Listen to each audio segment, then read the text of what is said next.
யார் அந்த சார்? அந்த ஞானசேகரனை எல்லாம் அரெஸ்ட் பண்ணணும்னு சொன்னாங்க. அரெஸ்ட் பண்ணி இன்னைக்கு வந்து சென்னை புழல்ல இருக்காரு அவரு. அந்த ஞானசேகரனை தாக்குதல்லாம் கொல்லப்படுற அளவுக்கு தாக்குதல் நடக்குதுங்க. எதுக்கு ஞானசேகரன் அடிக்கணும்? என்ன விஷயம்? சிறையில் தாக்கப்பட்டிருக்காருன்னு சொல்லும்போது சாதாரணமாக நம்ம கடந்து போயிடக்கூடாது. எப்படி ஆம்சாங் வழக்கில் ஒரு சந்தேகம் வந்து உருவாகுதோ அதே மாதிரி தான் இப்போ ஞானசேகரன் வழக்கிலேயே ஒரு சந்தேகம் உருவாகுது. இப்போ பொதுவா என்ன சொல்லிட்டு இருந்தாங்கன்னா, ஞானசேகரன் வந்து திமுக காரரு, திமுகவை சேர்ந்தவங்க தான் அவருக்கு காப்பாத்திட்டு இருந்தாங்க அப்படின்லாம் சொல்லிட்டு இருந்தாங்க. பொதுவா வெளியே பேசப்படுறது என்னன்னா, அவர் வந்து சாப்பிட மாட்டேன்ட்டாரு. அவனுக்கு அதிகபட்சமான ஒரு போராட்டமா அதுதான். நான் சாப்பிட மாட்டேன். ஆமா, சிறைவாசிகளுக்கு ஆமா, அதிகாரிகள் வர சொல்லுங்க, நான் பேசணும். கை கால் உடைக்கிறது இது வந்து இன்னைக்கு நேரத்தில் காலங்காலமா நடந்துட்டு வர. ஆமா, சிறைத்துறைக்குள்ளார அவன் வந்து சாப்பிட்டு வாயை முடிட்டு உட்கார்றதான் அவனோட. அப்போ அவங்க காலங்காலமா நடந்துட்டு வருது. அதேதான் இவர் ஞானசேகர் மீது நடந்திருக்கலாம். இப்படி ஒரு கொடூர தாக்குதல் நடந்தது உண்மை.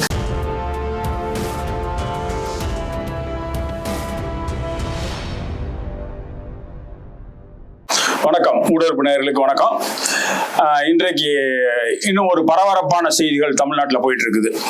இப்பதான் ஒரு தேர்தல் பரபரப்பு முடிஞ்சு அடுத்த பரபரப்பு வந்திருக்குது. என்னன்னு கேட்டா, அண்ணா யூனிவர்சிட்டி அப்படின்னு சொன்னாலே நம்மளுக்கு இன்றைக்கு ஞாபகம் வர்றது ஒரே ஒரு செய்தி தான், ஞானசேகரன். யார் அந்த சார்? இந்த ரெண்டு தவிர நம்மளுக்கு வந்து அண்ணா யூனிவர்சிட்டி பத்தி இப்போதைக்கு தெரியாது. அந்த ஞானசேகரனை எல்லாம் அரெஸ்ட் பண்ணணும்னு சொன்னாங்க. அரெஸ்ட் பண்ணி இன்னைக்கு வந்து சென்னை புழல்ல இருக்காரு அவரு. ஆனால் ஒரு சில தினங்களுக்கு முன்னாடி நம்மளுக்கு ஒரு செய்தி கிடைக்குது, அவர் வந்து சிறைக்குள் மிக பயங்கரமாக தாக்கப்பட்டார் அப்படின்னு. இப்ப பொதுவா என்ன சொல்லிட்டு இருந்தாங்கன்னா, ஞானசேகரன் வந்து திமுக காரரு, திமுகவை சேர்ந்தவங்க தான் அவருக்கு காப்பாத்திட்டு இருந்தாங்க அப்படின்லாம் சொல்லிட்டு இருந்தாங்க. இப்ப திமுக ஆட்சி நடந்துட்டு இருக்க காலம்தான். இப்ப வந்து காபந்து அரசு இருந்தாலும் அவருக்கு வேண்டிய ஆளுகள்லாம் வந்து உள்ளுக்குள்ள இருப்பாங்க. இப்போ வந்து சிறைத்துறை இருக்குல்ல, அந்த சிறைத்துறைக்குள்ளார உள்ளுக்குள்ள இருக்கிற அலுவலர்கள் பெரும்பாலும் பாத்தீங்கன்னா இன்னும் மாற்றப்படல. நீங்க வெளியே இருக்கிற காவல்துறை அதிகாரிகள் தான் மாற்றப்பட்டாங்க ஒழிய சிறைத்துறைகள்லாம் மாற்றல. அப்போ ஆல்மோஸ்ட் பார்த்தோம்னா அங்க இருக்கக்கூடிய நபர்கள் திமுகவை சார்ந்து இருக்கக்கூடிய நபர்களும் இருக்காங்கன்னு அர்த்தம். சோ இப்படி இருக்கிற காலகட்டத்துல ஞானசேகரனுக்கு உள்ளுக்குள்ள போன உடனே ஞானசேகரனுக்கு திருப்பி ஏதோ ஒரு மிகப்பெரிய தாக்குதல் நடந்திருக்குது அப்படிங்கிறதான். அந்த ஞானசேகரனை தாக்குதல்லாம் கொல்லப்படுற அளவுக்கு தாக்குதல் நடக்குது. ஒரு சாதாரணமா சும்மா மெதுவா தட்டிட்டு போறதுங்கிறது நம்ம கேட்க மாட்டோம். ஆனா மிகப்பெரிய அளவுல அவரை கொல்லப்படுவதற்கான ஒரு முயற்சி நடந்திருக்குது அப்படின்னு நம்ம கேள்விப்படுறோம். இப்போ இந்த இது எதுக்காக நடக்குது? இதோட பின்புலம் என்ன? திமுகலேயே இவர் வேண்டான்னு நினைக்கிறாங்களா, அல்லது திமுக சொல்லி அந்த சிறைக்குள்ளார இவர் தாக்கப்பட்டாரா அப்படிங்கிறது அந்த செய்தி வந்து நம்மளுக்கு இது ரொம்ப கவனமா பார்க்க வேண்டிய ஒரு செய்தியா இருக்கு. இதை குறித்து இன்னைக்கு நம்மளுக்கு பேசுறதுக்கு நம்மளுக்கு தடாரகம் வந்திருக்காரு. வணக்கம் ரஹீம். இது என்ன நடக்குதுங்க? எதுக்கு ஞானசேகரன் அடிக்கணும்? என்ன விஷயம்? இல்ல, அது ஒரு சித்திரமா தான் இருக்கு. இப்போ வந்து ஞானசேகரன் வந்து அந்த பாலியல் வழக்கில் சம்பந்தப்பட்டு இருக்கும்போது அவனுக்கு எதிராக தொடர்ந்து பேசக்கூடிய நபர்கள்ல நம்ம முதன்மையா இருந்திருக்கோம். ஆமா, நம்மளாதான் முன்னாடி இருந்தோம். ரெண்டாவது, யார் அந்த சார் அப்படின்றத அந்த வழக்கு விசாரணைகளை வந்து ஏதோ ஒரு வகையில கோட்டை விடப்பட்டு அதை வந்து தவிர்த்திருக்கு அப்படின்றதையும் நம்ம வந்து தொடர்ந்து பேசிட்டு வரோம். இப்போ இந்நிலையில்தான் வந்து ஞானசேகரன் வந்து சிறையில் வந்து தாக்கப்பட்டிருக்காரு. அப்ப இந்த சிறையில தாக்கப்பட்டிருக்காருன்னு சொல்லும்போது சாதாரணமா நம்ம கடந்து போயிடக்கூடாது. ஏன்னு சொன்னா, சமீபத்தில் வந்து அதிமுகனுடைய பொதுச் செயலாளர் வந்து ஒரு இதுல பேசும்போது, இந்த தேர்தல் பிரச்சாரத்தில் பேசும்போது சொல்லியிருக்காரு, அடுத்தது எங்க ஆட்சி தான் வரும். அப்போ வந்து யார் அந்த சாரெல்லாம் கண்டுபிடிப்போம் நாங்க சொன்னாரா இல்லைங்க? கண்டிப்பா. யார் இந்த சாரெல்லாம் கண்டுபிடிப்போம்? ஆமா, எடப்பாடியார் அதான் சொல்றாரு, யார் இந்த சாரெல்லாம் கண்டுபிடிப்போம் அப்படின்னு சொல்லி பேசினார். அப்ப பேசி முடிஞ்ச போதுதான் இப்ப இந்த சம்பவம் நடந்திருக்கும் போது இதை நம்ம கம்பேர் பண்ண வேண்டிய சூழ்நிலைக்கு தள்ளப்படும். நம்ம பேசக்கூடிய இந்த பேச்சுக்கள் காரணம் கொண்டும் ஒரு கொடூர செயல் செய்த அந்த ஞானசேகரனுக்கு ஆதரவான பேசலாம். நம்ம ஆதரவு இல்ல, மனித உரிமை சார்ந்து ஆதரவா பேசல. அதே நேரத்துல இப்போ ஒரு கால அதிமுக ஆட்சி வந்துன்னா மறு விசாரணை எடுத்து விசாரணையை துரிதப்படுத்தினாங்கன்னா அப்போ வந்து ஆட்டோமேட்டிக்கா வந்து எல்லாமே மாட்டுவாங்கன்னு வைங்களேன். யார் இந்த சாரு, அதை எப்படி சைன் லிங்க் போகுதுன்றது மாட்ட வாய்ப்பு இருக்கு. இப்ப என்ன பண்ணிட்டாங்க, அவசர அவசரமா இந்த வழக்கை வந்து இவன் தான் குற்றவாளி, வேற யாரும் இல்லை, ஒரே ஒரு போன் தான், அந்த போன்ல வந்து அன்னைக்கு சுவிட்ச் ஆஃப் பிளைட் மோடு போடப்பட்டிருந்தது, இந்த வழக்குக்கு வந்து வேற யாரும் சம்மந்தம் இல்லை, இதுதான் அப்படி இப்படின்னு சொல்லிட்டு அரசு தரப்புல வந்து நீதிமன்றத்துல வந்து கொடுத்த சாட்சிகள் ஆதாரங்களை வச்சு நீதிமன்றம் என்ன பண்ணும், அவங்க வந்து அரசு என்ன கொடுக்குதோ, காவல்துறை தரப்புல என்ன கொடுக்குறாங்களோ அந்த அடிப்படையில் தான் தீர்ப்புகளை சொல்லுவாங்க. நீதிமன்றம் தானா முன் வந்து இது இல்ல, இது இன்னும் 4 பேர் இருக்காங்க, 5 பேர் இருக்காங்க அப்படின்னு சொல்லுவாங்க. அதுக்கு விட்னஸ் எடுப்பாங்கல்லங்க. விட்னஸ் எடுத்தாலும் வந்து ஆதாரங்கள் சாட்சிகள், அரசு தரப்பு ஆதாரங்கள் சாட்சி தான் முக்கியமா பார்ப்பாங்க. அரசு தரப்பினுடைய ஆதாரங்கள் சாட்சிகள் வந்து இவன் ஒருத்தன் தான் அப்படின்றத ஆரம்பத்திலிருந்து அவங்க கொண்டு வர்றது. இது வந்து பேப்பர் செய்தி அப்படி வருது இல்ல, பேப்பர் செய்தி இல்ல, ஆரம்பத்திலிருந்து நீங்க பாத்தீங்கன்னா கமிஷனர் அருண் சார் பாத்தீங்கன்னு சொன்னா தொடர்ந்து பேசிட்டு வரும்போது அவன் ஒருத்தன் தான் குற்றவாளி அப்படின்னு தான் சொல்லுவாங்க. யார் இந்த சார், அதெல்லாம் இல்ல, இப்படிதான் பிரஸ் மீட்ல கொடுத்துருக்காங்க. அப்ப விசாரணையின் ஆரம்பத்திலே வந்து ஒரு உயர் அதிகாரி இப்படி சொல்லும் போது அந்த விசாரணையினுடைய முடிவு கூட அப்படிதான் போகுன்றது எல்லாருக்கும் தெரியும். அப்படி இருக்கும்போது அப்போ உண்மையிலே அதுல வேற யாராவது தொடர்புகள் இருந்தாலும் காவல்துறை மறைச்சிருக்கலாம், மறைக்கிறதுக்கு உடனே அநேக வாய்ப்பு இருக்கு. அந்த அடிப்படையில் தான் நீதிமன்றம் வந்து தீர்ப்புகள் சொல்ல முடியும். புரியுதுங்களா? இப்போ வந்து ஒரு கால அரசு மாறி விசாரணையை மேற்கொண்டு விரிவுபடுத்தி இருந்தா அப்போ வந்து அந்த யார் இந்த சாரோ, இன்னும் யார் யார் அதுல இருக்காங்களன்றதும் எல்லாமே அம்பலமாகும். புரியுதுங்களா? அப்போ எனக்கு என்ன சந்தேகம்னு சொன்னா, இப்போ இந்த தேர்தல் முடிஞ்சு தேர்தல் முடிவுகள் வர நேரத்துல ஒரு கால் திமுக வரலன்னு சொன்னா யார் இந்த சார் அப்படின்றத வேற ஆட்சிக்கு வரவங்க வந்து கண்டுபிடிச்சு அது நம்ம வந்து வெளிப்படும் வாய்ப்பு இருக்கும். அப்ப அதனால வந்து அதுக்கு முன்னாடி இவனை போட்டு தள்ளிட்டா அப்போ திமுகவோட வேலைன்னு சொல்றீங்களா? இது இல்ல, வேலைன்னு இருக்காதுன்னு சொல்ல முடியாது. இப்ப நீங்க ஆம்ஸ்டாங் வழக்குல பாத்தீங்கன்னா முக்கிய குற்றவாளி திருவங்கிடத்தை அவசரமா என்கவுண்டர் பண்ண வேண்டிய அவசியம் என்ன?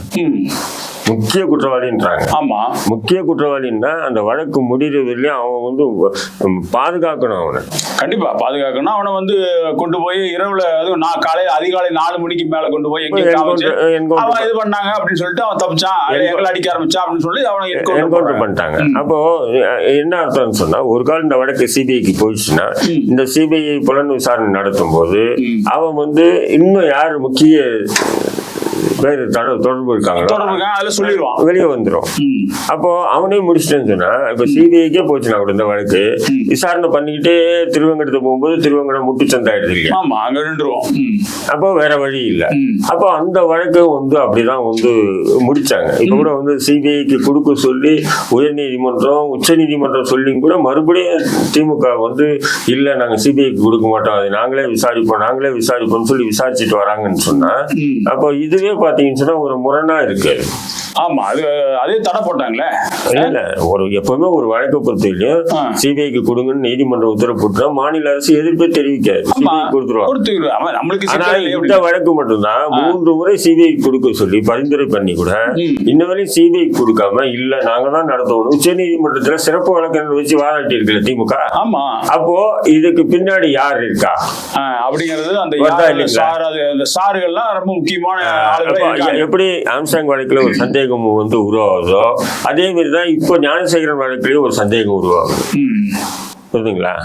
ஞானசேகரனுக்கு கொடுக்கப்பட்ட தண்டனை என்று குறைஞ்சபட்ச தண்டனை தான், இதோட அதிகமாக கூட கொடுக்கலாம், அது வேற விஷயம். இருந்தாலும் வந்து அரசு வந்து இப்படி இந்த தேர்தல் முடிஞ்சு தேர்தல் அறிவு முடிவுகள் வர நேரத்தில் இப்படி ஒரு சம்பவம் சிறையில் நடக்கும்போது நிச்சயமா வந்து வேற ஒரு பார்வையில் தான் நம்ம பார்க்க முடியும். நேற்று கூட அந்த சிறையினுடைய கண்காணிப்பாளர்கிட்ட நானே பேசும்போது அவருக்கு ஒன்றும் ஆபத்து இல்லைங்க, சும்மா நடந்த விஷயம் அப்படின்னு தான் சொல்றாரு. அவரை பொறுத்தவரையிலும் நல்ல மனுஷன் தான். இருந்தாலும் சிறையில் இருக்கக்கூடிய எல்லா அதிகாரியும் வந்து அவருடைய பேச்சை கட்டுப்பட மாட்டாங்க. ஒரு சிலர் என்ன பண்ணுவாங்க, டிஎம்கே ஆதரவாளா இருக்கலாம், அல்லது வெளியே எதுனா ஒரு இன்ஃபுளுன்ஸ் அவங்களுக்கு ஒரு தொடர்பு இருக்கு. ஏன்னா ஒட்டுமொத்த சிறையும் அவரு சூப்பரண்டு தான் கண்ட்ரோல், இருந்தாலும் அவரை மீறி கூட சில செயல்கள் நடக்கும். கண்டிப்பா அப்படி இருக்கும்போது அவனை அடிச்சு, ஏன்னா ஒரு கொடூரமான தாக்குதல். நான் என்ன சொல்றேன், குற்றவாளிகள் சொல்லி சிறையில் இருக்காங்கன்னா அவனை கொடூர மனிதாபிமானமா தாக்குவது என்பது அதே ஒரு கொடூர சித்தாந்தம் தான். புரியுங்களா? இல்ல அது வந்து பொதுவா வெளியே பேசப்படுறது என்னன்னா, அவர் வந்து சாப்பிட மாட்டேன்ட்டாரு, சாப்பிட சொல்லி கொஞ்சம் வேகப்படுத்தணும் அப்படிங்கிற மாதிரிதான் சொல்றாங்க. நான் என்ன சொல்றேன், சாப்பிட மாட்டேன்னு சொல்லி உண்ணாவிரதம் இருக்கிறது வந்து அது அவனுடைய உரிமை. சிறைக்குள்ள இருக்கான், அவனுக்கு வந்து சிறை கட்டுப்பாட்டுல அவன் இருக்கும்போது அவனுக்கு அதிகபட்சமான ஒரு போராட்டமா அதுதான். நான் சாப்பிட மாட்டேன், அதிகாரிகள் வர சொல்லுங்க, நான் பேசணும், இந்த மாதிரி நடக்குது, எனக்கு இந்த மாதிரி பிரச்சனைகள் இருக்கு. இது வந்து ஒரு சிறைவாசி, நீண்ட நாள் சிறைவாசிகள் அதிகபட்சமா அவன் போராட்டத்துக்குன்னா ஒரு வழிமுறை தான் உண்ணாவிரதம். கண்டிப்பா. அப்ப அந்த வழிமுறையா நீங்க பண்ணக்கூடாதுன்னு அடிச்சு உடைக்கிறேன் சொன்னா, இதே நாட்டுலதான் காந்தி வந்து சிறையில உண்ணாவிரதம் இருந்திருக்காரு, அங்க பலமுறை உண்ணாவிரதம் இருந்திருக்காரு. புரியுங்களா? அப்ப அந்த மாதிரி இருக்கும்போது இன்னைக்கு வந்து ஜனநாயக ரீதியா ஒரு அவன் வந்து அவன் குற்றவாளியே தான் இருக்குங்க. புரியுதுங்களா? இருந்தாலும் அவன் உண்ணாவிரதம் இருக்கான்னா அது சம்மந்தப்பட்ட அதிகாரிகள் அன்னைக்கு அந்த அதிகாரிகள் வந்து அவனுக்கு என்ன தேவை இருக்கு பூர்த்தி செஞ்சா அந்த உண்ணாவிரதம் விட்டுரு போறான். அதுக்குன்னு சொல்லி என்ன இந்த வழக்குல இருந்து விடுதலை பண்ணி என்ன வெளியே அனுப்புங்கன்னு சொல்ல போறான். இல்ல அது இல்ல, நான் கேட்கறது என்ன நடக்குன்னு சொன்னா, பெரும்பாலும் ஜெயில வந்து என்னை வந்து டார்ச்சர் பண்றாங்க குறிப்பிட்ட அதிகாரிகள், அல்லது சிறையில மனு போகும்போது என்னை டார்ச்சர் பண்றாங்க, அல்லது என்னை வந்து நேர்காணல் வரக்கூடிய வழக்கறிஞர்கிட்ட பேச விடாம டார்ச்சர் பண்றாங்க, அல்லது எனக்கு வரக்கூடிய சாப்பாட்டுல வந்து எனக்கு வந்து ரொம்ப இதுவா இருக்கு, சரியா இல்ல இருக்கு, இந்த மாதிரி கோரிக்கைகள் முன் வச்சுதான் வந்து ஒரு சிறைவாசி உண்ணாவிரதம் உட்காருவான். அதை விட்டுட்டு என்ன விடுதலை பண்ணுங்க, இல்லைன்னு நான் உண்ணாவிரதம் இருப்பேன்னு சொல்லி எந்த சிறைவாசி முட்டாள்தனமா பண்ண மாட்டான். புரியுதுங்களா உங்களுக்கு? அப்படி இருக்கும்போது நீங்க அதிகார வர்க்கம் என்ன பண்ணணும்னா, அவன் வைக்கக்கூடிய கோரிக்கைகளை தீர்க்கிறதுக்கு உண்டான வழியை தான் பார்க்கணும். அதை விட்டுட்டு நீ சாப்பிடணும்னு கை கால ஓடி, ஏன்னா இது வந்து நான் இருக்கிற காலத்துல இருந்தே இருக்கு. உண்ணாவிரதம் சொல்லி ஆரம்பிச்சாவே தடியடி நடத்துறது, அடிச்சு கை கால் உடைக்கிறது, இது வந்து இன்னைக்கு நேரத்துல காலங்காலமா நடந்துட்டு வர. ஆமா, சிறைத்துறைக்குள்ளார அவன் வந்து சாப்பிட்டு வாய முடிட்டு உட்கார்றதான் அவனோட. அப்போ அவன் காலங்காலமா நடந்துட்டு வருது. இப்ப அதேதான் இவர் ஞானசேகர் மீது நடந்திருக்கலாம். இதுதான் ஏன் அப்படி. அப்போ ஞானசேகர் மீது இது அதுதான் நடந்ததுன்னு சொல்லி உண்மையா இருந்தாலும், ஆனா என்னுடைய பார்வைக்கு எப்படி தெரியுதுன்னு சொன்னா, நிச்சயம் இப்ப ஒரு கால், ஏன்னா எடப்பாடி சும்மா இல்லாம அப்படி பேசியிருக்காரு, ஒரு கால் ஆட்சி மாற்றங்கள் ஏற்பட்டுன்னா அதுல வந்து யார் அந்த சார் உட்பட யாருன்னா இன்னும் புலன் விசாரணை நிறைய பேருடைய பேர் வந்துருமோ, அப்ப இவனை முடிச்சிருவோம் அப்படின்றதுக்காக பண்ணாங்களா? இல்ல, இப்போதைக்கு அந்த ஞானசேகரனுக்கு வந்து வெளியே சொல்லக்கூடிய ஏதாச்சும் வாய்ப்புகள் வந்துருச்சா? அவன் ஏதாச்சும் உண்மை சொல்றானா என்னங்கிற மாதிரி அது போல ஏதாச்சும் திட்டங்கள் இருக்கா அவங்ககிட்ட? நான் அவங்ககிட்ட இன்னும் பேசல, நான் எந்த தொடர்பும் இல்லை. நம்ம ஏர்போர்ட் மூர்த்தி எனக்கு இன்டர்வியூ கொடுத்துருந்தாரு. அப்புறம் வந்து இது சம்பந்தமா அவங்க அம்மாவும் ஒரு அதுதான் பார்த்தேன் நான். ஏர்போர்ட் மூர்த்தி சமீபத்துல சிறையில் இருக்கும்போது பார்த்திருக்காப்புல, பேசியிருக்காப்புல. அதே மாதிரி நம்முடைய வாராக்கியும் வந்து சிறையில் இருக்கும்போது பார்த்திருக்காப்புல, பேசியிருக்காப்புல. அவங்க ரெண்டு பேரும் சொன்னதை வச்சுதான் நம்ம பேச முடியும். பட் நான் என்ன சொல்றேன், அவங்க சொன்னது சொல்லல அது வேற விஷயம். இப்படி ஒரு கொடூர தாக்குதல் நடத்துறது உண்மை. புரியுதுங்களா?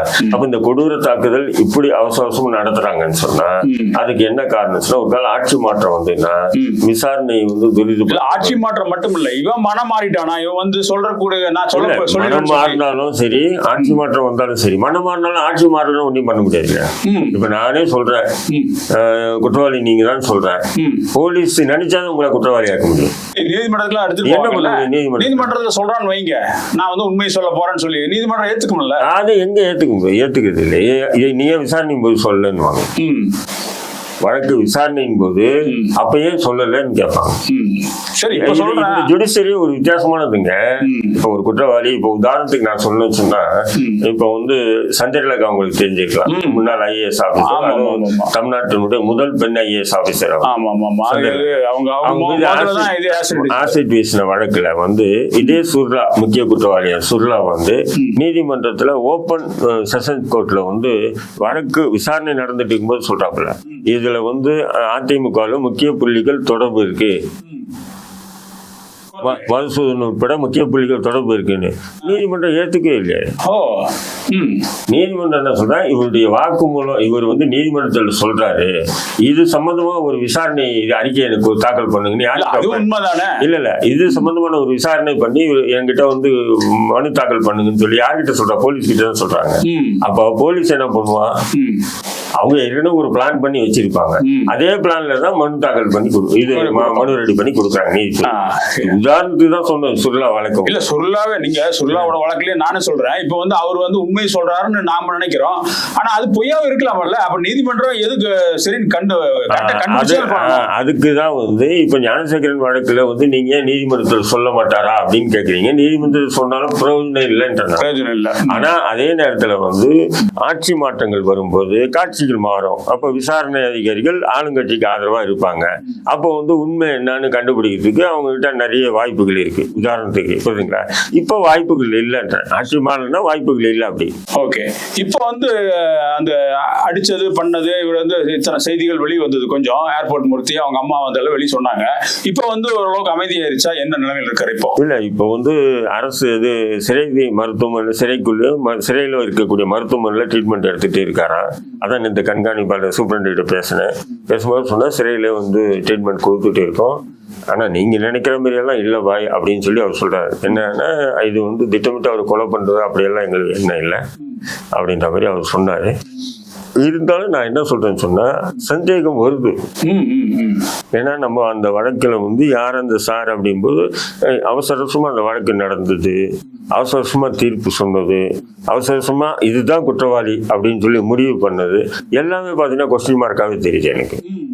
ஏன் சொன்னா இப்ப வந்து அரசு தரப்பு வழக்கறிஞர் நீதிமன்றத்தில் என்ன சொன்னாங்கன்னா அவரிடம் இருந்த செல்போன் வந்து அந்த நேரத்தில் ஏர்பிளேன் மோட்ல இருந்து அதனால பேசல, அவரு வேற யார்கிட்டையும் பேசல அப்படின்னு சொல்லிட்டு அந்த ஏர்டெல் கம்பெனிக்காரனுடைய வாக்குமூலமோ ஃபாரன்சிக் ரிப்போர்ட் அனுப்பின ஆதாரங்களையும் வச்சு அவங்க நீதிமன்றத்துல சொல்றாங்க.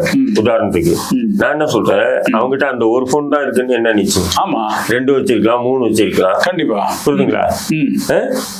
அப்போ அவங்ககிட்ட அந்த ஒரு போன் என்ற அடிப்படையில வழக்கு முடிக்கிறாங்கன்னு சொன்னா அப்போ இதுல சந்தேகம் நிறைய இருக்கு. அது இப்போ நீங்க நினைக்கிற மாதிரி, நீங்க சொல்ற மாதிரியும் நினைக்கிற மாதிரியும் அவருக்கூட உயிருக்கு அச்சுறுத்தல் இருக்கிறதுக்கு ஆளுங்கட்சியே வந்து அந்த மாதிரி இருந்தாலும் இருக்கலாம். அசால்ட்டா செய்வாங்கன்ற.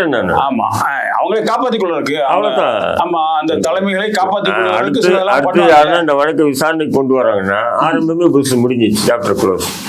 அப்ப ஞானசேகரன் பண்ண அந்த செயல்பாட்டுக்கு நம்ம வந்து உள்ளுக்குள்ள தலையிடல. நம்ம மனித உரிமை சார்ந்து அவனுக்கு ஒரு சிறைவாசிக்கு பாதிப்பு ஏற்பட்டால் அந்த பாதிப்பை நம்ம வந்து இது பண்ணி அந்த உண்மையை கொண்டு வரணும் அப்படிங்கறத நம்மளோட இதா இருக்குது. இது நல்ல தெளிவாக அந்த செய்திகள் சொன்னாங்க. ஏன்னா பல பேரும் வெளியிருந்து பார்க்கும் பொழுது என்னடா ஞானசேகரனுக்கு ஆதரவா இவங்க பேசுறாங்களோ அப்படிங்கிற ஒரு சந்தேகம் வந்தது. அந்த ஐயம் எல்லாம் கிடையாது, சந்தேகம் கிடையாது.